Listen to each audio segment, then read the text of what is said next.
Hello, and welcome to our new show titled The Insight. So, the goal with this show is to basically give you, the fans out there, a show that not only gives you the truth and the story behind your favorite football team, just give you a deeper look into the game beyond just the scores and the highlights that you see on your phone. So, we're going to definitely be taking different analytical approach and just basically give you an insight into football the best way that we can. So the first show today, our first show, is going to be titled focusing on the season one opener. We're going to be focusing on Colorado, a team that you can consider America's favorite team, and Georgia Tech, the underdog that we know that is definitely up and coming and can make a lot of noise this year. So, welcome yet again. If you're just joining us, this is our new show on Dear Football Fans called The Insight. So, we know that it's opening night in Boulder, Colorado.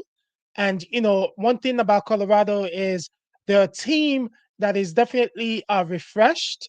They're a team that is retooled.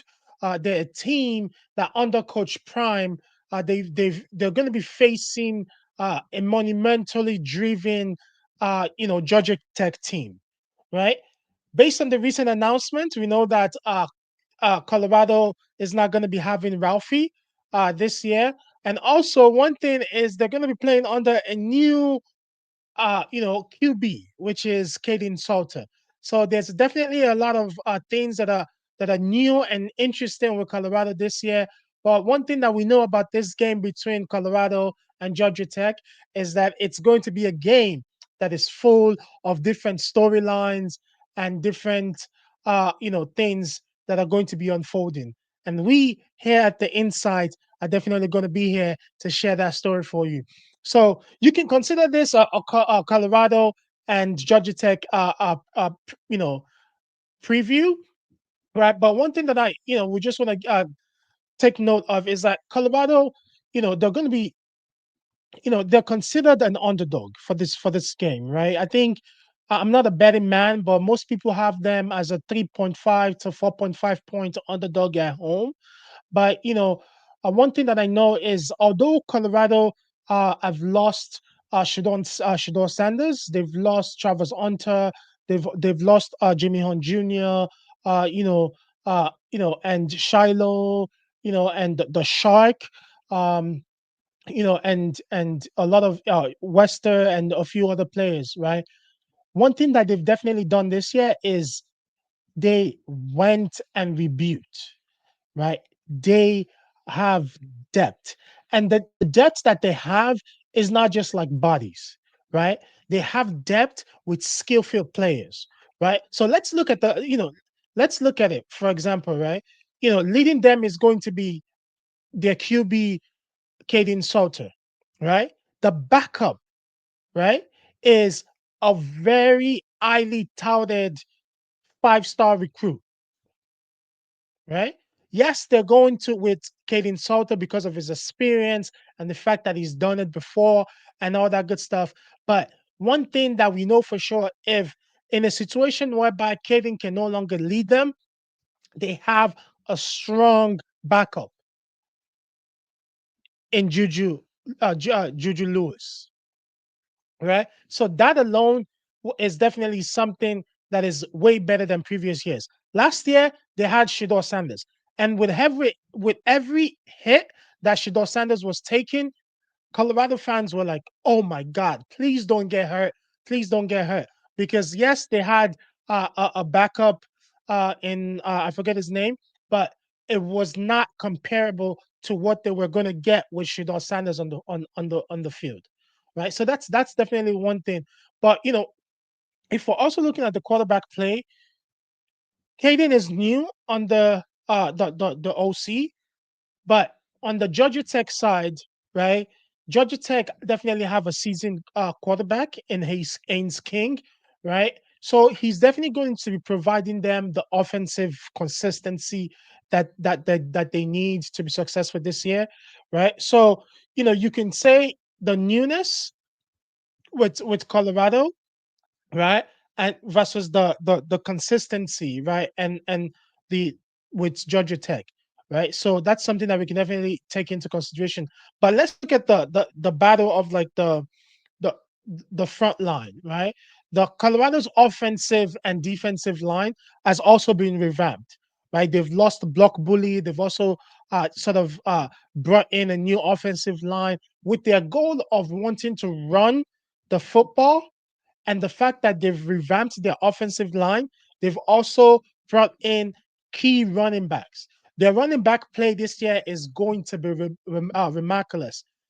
Clip this. Track Arc is going to score this game. And not only is he going to score, he's going to have a breakaway. 40 yards touchdown, 50-yard touchdown, 60-yard touchdown. One of them is going to happen against Georgia Tech. That man is fast. If there's one thing I can tell you, that man is fast. And not only is he fast, he's nimble. And with his height, you might want to reach and pull his jersey, but with just one move, he's gone. Right? So if Georgia Tech does not play disciplined football, they are going to lose this game. But one thing that I can definitely know is yes, Colorado's offensive line and most of their defensive line are new, right? This is the defensive line's second year with Coach Prime, and the way that he definitely tries to put his team together, we know that this team is going to basically have a strong defense. One thing that we don't know is how that offensive line is going to function this year. But I think the sky is certainly the limit based on the fact that they have a group of like 8 to 9 guys that they can rely on, and also they have a good running back room that they can also rely on. And the fact that they also have Katie Salter that can run, right? That alone will help their running game and will definitely help help the entire offense and also help the offensive line to be more um you know more disciplined in terms of wanting to exert their will on the other team. But one thing that I can definitely tell you guys is Georgia Tech has a veteran offensive line, right? And they're proven, right? They're proven to protect Ains King. And also when it comes to Georgia Tech's run game, it is it is it is known, right? It is known. So it will be interesting to see how Colorado's defensive line and their linebackers are able to stop that run. Because if they're able to stop the run, I think playing in Boulder at home, we can definitely say that Colorado has a better chance, right? So I'm like I said, I'm not a betting man, but I know a lot of people have them, you know, basically saying that Colorado has a slight edge, about like 52.7% chance of winning and stuff like that. And also like the modules and all that stuff says there's a possibility that Colorado might win in a tight game like 30-29, but that's not my prediction. All those expert model, they always take into uh, you know, consideration different things and stuff like that. But that's not my prediction. But if you want to hear my prediction, I'm going to give it to you at the end of the show. But let me give you a reason why I think the game is going to go the way it's going to go. Right? One thing is, this is an home game, it's a season opener. Coach Prime always does good with season opener. Yes, he doesn't have Shador Sanders, but for some reason, the man always excel with season openers. And also, there's a lot of stuff that has been going on during the off season. I think he will have a lot of stuff to motivate his team, right? To make sure that they come prepared, right? But the one game changer is the gentleman in the name of Caden Salter that is going to be leading this Buffalo team. The man can throw, the man can run. Having that dual threat quarterback changes a lot of things. Having the running back room that they have changes a lot of things. Now, the offensive line doesn't need to be great. They just have to be okay. They don't need to be excellent. They just have to be okay in order for them to be able to execute on what they want to do, right? Okay, the insulter can literally be back there, first check down, second check down, third check down. Oop, let me run it, right?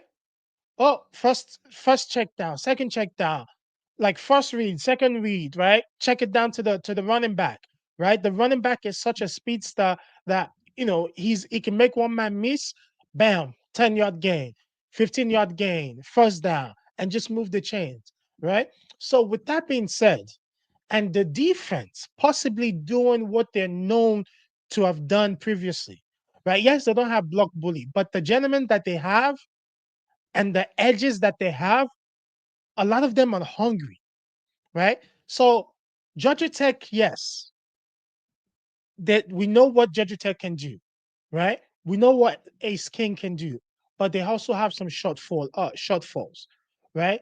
They also have some shortfalls in terms that they're going to be playing some freshmen, and also they don't have enough depth in certain areas. But one thing that I think they're underestimating is the fact that they're playing in Boulder. They're playing in altitude.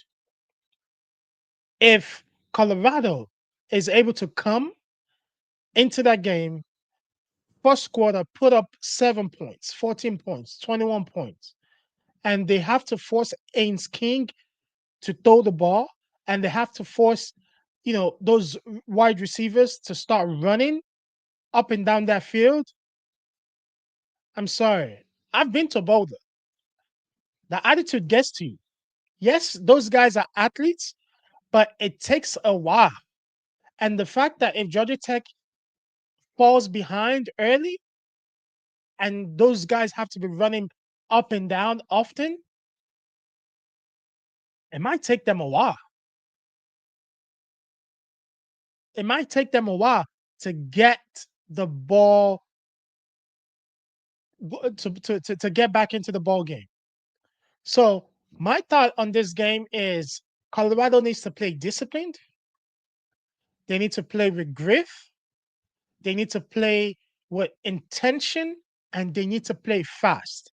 One thing about previous teams with Colorado is they don't come out swinging fast, right? But I think with Caden Salter, things are going to be definitely different this season. So, with that being said, if you don't know, now you know, I will be picking Colorado to win this ball game at home. I think winning this ball game at home is going to definitely position them for a great season. I'm not gonna pick what their season is gonna be this year. What their win loss ratio is gonna be this year. As of right now, but what I can tell you is Colorado, given everything that they have on that team, the receivers, the quarterbacks, and all that good stuff, Colorado is gonna win this game, and they're going to win with about 10 to 14 points. About 10 to 14 points. Either it's, whatever the numbers is going to be, I just know that the point differential is going to be about 10 to 14 points. And Aiden Salter is going to have at least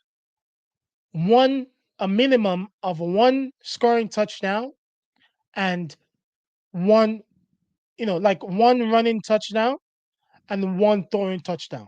Minimum of one running touchdown and one throwing touchdown. And also, Track Arc is going to have at least one running touchdown.